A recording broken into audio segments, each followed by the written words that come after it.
ওম শান্তি। মাত্ৰ এটা উপায়ৰ দ্বাৰা আপুনি জীৱনত যি শাৰীৰিক মানসিক পীড়াত ভুগি আছে তাৰ পৰা আপুনি সম্পূৰ্ণভাৱে মুক্তি পাব। আপুনি আজি আমি কথা পাতিম কি ইনষ্টেণ্ট মানে কি আপুনি হঠাৎ পৰিৱৰ্তন পাব। আপুনি যদি 7 দিন কৰে 8 নম্বৰ দিনাখনৰ পৰাই আপুনি এইখিনি যদি আপোনাৰ প্ৰব্লেম আছে সেই নিৰামূল হ'বলৈ আৰম্ভ হ'ব। কিন্তু আমি যদি হঠাতে খাই দিয়ে তেতিয়াহ'লে পূৰ্বৰ সেই বিসংগতিবিলাক কিন্তু আকৌ দেখা দিব। সেইবাবে যিদৰে আপুনি শুই উঠি ফিজিকেল এক্সাৰচাইজ, ভাল খাদ্য, ভাল বিচাৰ, মনন চিন্তনৰ লগতে অত্যাৱশ্যকীয় বুলি আপুনি জীৱনক অংগীকাৰ কৰি লওক, মানি লওক আৰু কৰিবলৈ আৰম্ভ কৰক। আপুনি প্ৰথম পৰিৱৰ্তন পাব আপোনাৰ নিজৰ ওপৰত। আপুনি আচৰিত পাব 7 দিনৰ ভিতৰত আপোনাৰ যদি টোপনি নহা বেমাৰ আছিলে, কিবা কিবি যদি মনলৈ চিন্তা আহি থাকে বা হঠাৎ আপোনাৰ টোপনি ভাঙি যায়, যিমান দেৰিকে নুশুলেও আপুনি মাজে মাজে সাৰ পাই যায় বা সাৰ পোৱাৰ পিছতে আপোনাৰ বিভিন্ন ধৰণৰ নিগেটিভ চিন্তা আহিবলৈ ধৰে বা পূৰ্বৰ কিবা কথা বতৰাই আপোনাক অশান্তি দিয়ে বা আপোনাক যদি ৰুগীয়া কৰে।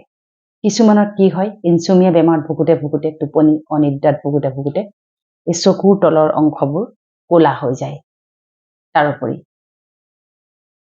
টোপনি যাৰ ক্লিয়াৰ নহয় সেইসকল সদায় শাৰীৰিকভাৱে চেলেঞ্জৰ সন্মুখীন হ'বলগীয়া হয়। তেওঁলোকৰ ডাইজেশ্যন কেপাচিটি বা তেওঁলোকৰ হজম ক্ষমতাটো লাহে লাহে কমিবলৈ আৰম্ভ কৰে। সৰ্বপ্ৰথমে আপোনাৰ যদি এনেকুৱা ধৰণৰ প্ৰব্লেম আছে বা ৰোগ আছে, প্ৰায় 7 দিনৰ পিছতে আপুনি সেইখিনি বেমাৰৰ পৰা আপুনি উপশম হ'বলৈ সক্ষম হ'ব। তাৰপিছতে আপোনাৰ যদি পেটৰ কিবা কিবি সমস্যা আছে, বহুতো এনেকুৱা হয় খাদ্য খাই সন্তুষ্ট নহয় আৰু কি হয়, অসন্তুষ্টতাৰ কাৰণে তেওঁলোকে সেই খাদ্যত হয়তো ৰুচি নাপায় বা সেই খাদ্য বনোৱা গৰাকীকে দোষী সাব্যস্ত কৰে। বহুত আছে, বহুত ভালকে বনাই দিলেও আপোনাৰ সন্তুষ্ট নহয়। সেই তেনেকুৱা ধৰণৰ যদি অসুবিধা আছে সেইবিলাকো লাহে লাহে ঠিক হ'বলৈ আৰম্ভ কৰে। তৃতীয়তে আপোনাৰ যিটো অকমান চিন্তাতে যিটো আপোনাৰ ভয় লাগি যোৱা যিটো আপোনাৰ প্ৰৱণতা, কেতিয়াবা কি হয় ঘৰখনত কিবা এটা ঘটাৰ আগতেই যদি আগজাননী পোৱা যায় আমি ভয়াৰ্ত হৈ যাওঁ, কি হ'ব এতিয়া। সেই তেনেকুৱা ধৰণৰ যিটো এটা আকস্মিক যিটো উত্তেজনা আৰম্ভ হয়, সেই আকস্মিক উত্তেজনাটো আপোনাৰ লাহে লাহে দেখিব আপোনাৰ খুব শক্তিশালী হ'বলৈ আৰম্ভ কৰিব। পৰিস্থিতি আহিব, ডাঙৰ পৰিঘটনা ঘটিব, কিন্তু আপুনি দেখিব লাহে লাহে আপুনি মানসিকভাৱে শক্তিশালী হৈ সেই পৰিস্থিতিটোৰ আপুনি মুখামুখি হ'বলৈ সক্ষম হৈছে। চতুৰ্থতে ঘৰ সংসাৰত থাকোঁতে আমাৰ কি হয়, অকমান লগা ভগা হৈ ইজনে সিজনৰ লগত অকমান যুক্তি তৰ্ক, অকমান অমিল হয়। সেই অমিলবিলাকত আমি কি কৰোঁ, লাহে লাহে আমি কাজিয়াখন বঢ়াই গৈ থাকোঁ। এজনে যদি এটা কয় ইজনে দুটা কয়, তেনেকুৱা ধৰণৰ হৈ গৈ থাকে। আপোনাৰ যদি তেনেকুৱা অভ্যাস আছে যে ঘৰখনৰ ভিতৰত আপুনি নকওঁ বুলি ভাবিলেও আপুনি ক'বলগীয়া হৈ যায় আৰু কোৱাৰ ফলতে কি হয়, ঘৰখনত বাদ বিবাদৰ আৰম্ভ হয়। তেনেকুৱা ধৰণৰ যদি সমস্যা আছে, দেখিব আপুনি লাহে লাহে মেডিটেশ্যন কৰাৰ পিছত সেই যিটো বেয়া সংস্কাৰ তাৰ পৰা আপুনি মুক্ত হ'বলৈ আৰম্ভ কৰিব। তৃতীয়তে যেতিয়া আপুনি দেখিব যে আপোনাৰ আভ্যন্তৰীণ মন শান্ত হ'বলৈ আৰম্ভ কৰিব, আপুনি দেখিব যেনেকৈ বাদ বিবাদ নহওক, যদি আপোনাৰ দ্বাৰা ভুল হৈছিল সেই অনুশোচনাটোৱে আপোনাক ইমিডিয়েটলি আপোনাক সেই অনুশোচনাই স্পৰ্শ কৰিব আৰু আপুনি অনুভৱ কৰিব যে সঁচাকে মোৰ দ্বাৰা ভুলটো হ'ল, মই এনেকুৱা কৰিব নালাগিছিল। হয়নে? মনুষ্য জীৱনৰ সকলোতকৈ ডাঙৰ আচলতে মেডিচিন হৈছে আত্ম উপলব্ধি। এবাৰ যদি আমি আত্ম উপলব্ধি কৰোঁ, হয় মোৰ দ্বাৰা কথাটো ভুল হ'ল দেই, মই এনেকৈ ক'ব নালাগিছিল, বা হ'ব মই কথাটো এনেকৈ নকৈ পেলাই যদি এনেকৈও ক'লোহেঁতেন, লাগিলে আপোনাৰ 1% ভুল নহওক কিয়, প্ৰতিপক্ষৰ লাগিলে 99% ভুল নাথাকক কিয়, কিন্তু সেই 1%টো যদি মই তাত কণ্ট্ৰিবিউট বা অৱদান নকৰিলোহেঁতেন, চাগেই ঘটনাটো নঘটিলহেঁতেন। গতিকে সেই আত্ম উপলব্ধি যেতিয়াই মানুহৰ জাগিব, সেই ব্যক্তিজন আচলতে ৰোগৰ পৰা নিৰোগী বাটলৈ আহিবলৈ আৰম্ভ কৰিব। তাৰপিছতে আপুনি যদি দেখিছে যে সন্তানক লৈ অতি চিন্তিত হৈ পৰিছে, আপুনি কাৰোবাক লৈ চিন্তিত হৈ পৰিছে, আপোনাৰ ওপৰত পৰিয়ালৰ হেঁচা আছে, আপুনি ষড়যন্ত্ৰৰ বলি হৈছে, আপোনাক লৈ কোনোবাই বেকবাইটিং কৰি আছে, আপোনাক কোনোবাই বেয়াকে কৈ আছে, এই চিন্তাবিলাক যেতিয়া আপোনাৰ মনলৈ সঘনাই আহিবলৈ আৰম্ভ কৰিব, আপুনি যদি মেডিটেশ্যন কৰে, সেই চিন্তাবোৰ লাহে লাহে লাহে লাহে সাংঘাতিক ধৰণৰে কাটি খাবলৈ আৰম্ভ কৰিব। তাৰ ঠাইত কি আহিব যে হ'ব, ঠিক আছে, যোনে যি কৈছে কৈছে, ইমান ডাঙৰ কথা নহয়। সেই বস্তুবিলাক আপোনালৈ লাহে লাহে আহিবলৈ এৰি দিব। তাৰপিছত পৰিৱৰ্তনটো আপুনি আৰম্ভ কৰিব, মানে অনুভৱ কৰিব যে আগতে আপুনি যেনেকুৱা আছিলে, মেডিটেশ্যন কৰাৰ আপুনি প্ৰায় 21 দিন যেতিয়া পাৰ হৈ যাব, আপুনি অনুভৱ কৰিব মই দেখোন পৰিৱৰ্তন হৈছো, মোৰ কিবা আগৰ সংস্কাৰবিলাক দেখোন এতিয়া নাই, কলৈ গ'ল, কেনেকে ধৰণে মই পৰিৱৰ্তন হলো। সেইবাবে এই ৰাজযোগ মেডিটেশ্যন আচলতে এনেই বহি পেলাই চকু মুদি কৰা ধ্যান নহয়, ই হৈছে সংকল্প লৈ লৈ লৈ লৈ আমি নিজকে এটা বেলেগ ষ্টেজলৈ ট্ৰান্সফৰ্মেশ্যন কৰা এটা যাত্ৰা আচলতে, য'ত আপোনাক চাইলেণ্টলি খুব শান্তিপূৰ্বকভাৱে আপোনাক সংকল্প লোৱাই লোৱাই স্বয়ং সুপ্ৰিম অলমাইটি ঈশ্বৰ আল্লাহ গড ভগৱান পৰমপিতা পৰমাত্মাৰ লগত সংযুক্ত কৰোৱাই কৰোৱাই আপোনাৰ অৱগুণবিলাকক বিনাশ কৰি কৰি কৰি কৰি কৰি কৰি আপোনাক এটা কোহিনুৰ হীৰা, তাৰমানে সাংঘাতিক এটা শক্তিশালী জাক চমৎকাৰ বেদাগ এডোখৰ হীৰাৰ দৰে আপোনাক উজ্জ্বল কৰি তোলে। তাৰপিছত কেনেকুৱা লাগিব জানেনে? সঁচাকে মই যিবিলাক লৈ ইমান দিন টেনচন লৈ আছিলো, ইমান হাঁহুমুনিয়া চাৰি আছিলো, সেইবিলাক সময় মোৰ অথলে গ'ল, এনেই গ'ল সেইবিলাক সময় মোৰ। আপোনাৰ তেনেকুৱা অনুভৱ হ'ব। আজি আপুনি যি দুবিধাত ভুগি আছে, যি মানসিক পীড়া, যি শাৰীৰিক পীড়া, আৱেগিক পীড়া, সম্বন্ধ সম্পৰ্কীয় সংসাৰৰ যাতনা, সন্তানৰ যাতনা, কিবা কিবি ব্যৱসায় বাণিজ্য, টকা পইচা, হিচাপ নিকাচ ইত্যাদি ইত্যাদি, সেইবিলাকৰ পৰা আপুনি দেখিব যে কেনেকে মই ইমান লাইট হৈ গৈছো। কেৱল লাইট হোৱাই নহয়, আপুনি তাৰ সমাধানো বিচাৰি পাব। আচৰিত কথা। গতিকে যিসকলৰ এইবিলাক বেমাৰ আছে, যিসকলে সৰু বেমাৰ এটা লৈ পেলাই বহুত দিন ধৰি ভুগি আছে, তাকো মেডিটেশ্যনৰ দ্বাৰা কিন্তু 100% কিয়ৰ হৈ যোৱাৰ সম্ভাৱনা আছে। আৰু ঘৰ সংসাৰত যিবিলাক সন্তানক লৈ, মানুহক লৈ বা ইজনে সিজনক লৈ যিবিলাক সমস্যা আছে, সেই সমস্যাবিলাকো মেডিটেশ্যনৰ দ্বাৰা লাহে লাহে লাহে লাহে স্থায়ী যিবিলাক সমস্যা আছিল, ইমান দিন পাৰ্মানেণ্ট যিবিলাক সমস্যা আছিল, সেইবিলাকো দেখিব আপোনাৰ লাহে লাহে লাহে লাহে এদিন একেবাৰে নোহোৱা হবলৈ আৰম্ভ কৰিছে। যদি কেতিয়াবা আপোনাৰ এনেকুৱা লাগিছিল যে মই কিয় বাৰু মই এনেকুৱা খং, সকলোতকৈ ইম্পৰ্টেণ্ট হৈছে মেডিটেশ্যন কৰাৰ লগে লগে আপুনি 7 দিনৰ পিছত অনুভৱ কৰিব আপোনাৰ কৰবাত নহয় কৰবাত খংটো কমি গ'ল। আচৰিত ধৰণৰ খংটো কমি গ'ল। এতিয়া যদি আপোনাৰ ফ্ৰিকুৱেণ্টলি খং উঠাৰ সংস্কাৰ আছে, সৰু সৰু কথাত আপোনাৰ খং উঠে, সৰু সৰু কথাকে আপুনি গ্ৰহণ কৰিব নোৱাৰে, সৰু সৰু কথাত আপুনি জাঙুৰ খাই উঠে, আপুনি টানকে কৈ পায়, দেখিব মেডিটেশ্যন কৰাৰ লগে লগে সেইবিলাক একেবাৰে নিৰামূল হ'বলৈ আৰম্ভ কৰিব। আৰু এয়া আচলতে বাস্তৱত হৈ আছে, সেইবাবে ক'ব পাৰিছো দেই। গতিকে আপোনালোকে অকণো সময় নষ্ট নকৰাকৈ আপোনাৰ ঘৰৰ কাষত থকা প্ৰজাপিতা ঈশ্বৰীয় ব্ৰহ্মকুমাৰী বিশ্ববিদ্যালয়লৈ গৈ আপুনি ৰাজযোগৰ প্ৰশিক্ষণটো লওক।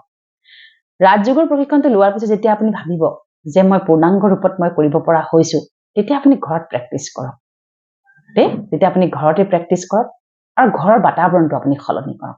সকলোতকৈ ইম্পৰ্টেণ্ট হৈছে ঘৰৰ বাতাবৰণটো সলনি কৰাটো। আমি ঘৰত ফাৰ্নিচাৰ চেঞ্জ কৰো, আমি ঘৰত লাইট চেঞ্জ কৰো, কিবা চেঞ্জ কৰো, কিন্তু আমি ঘৰত ফাৰ্নিচাৰ চেঞ্জ কৰো, আচবাব চেঞ্জ কৰো ঘৰটোক বেলেগ দেখাবলৈ, কিন্তু ঘৰৰ ভিতৰত আপোনাৰ যিটো বায়ুমণ্ডল আছে, সেই বায়ুমণ্ডলটো কিন্তু সলনি কৰাটো খুবেই দৰকাৰ হৈ পৰিছে। গতিকে ঘৰৰ বায়ুমণ্ডলটো আপোনাৰ কেনেকুৱা হৈ আছে? অশান্তিকৰ, দুখিত, তাৰোপৰি হতাশাগ্ৰস্ততা, খং, কাজিয়া পেচাল হ'ব পাৰে, চিঞৰ বাখৰ।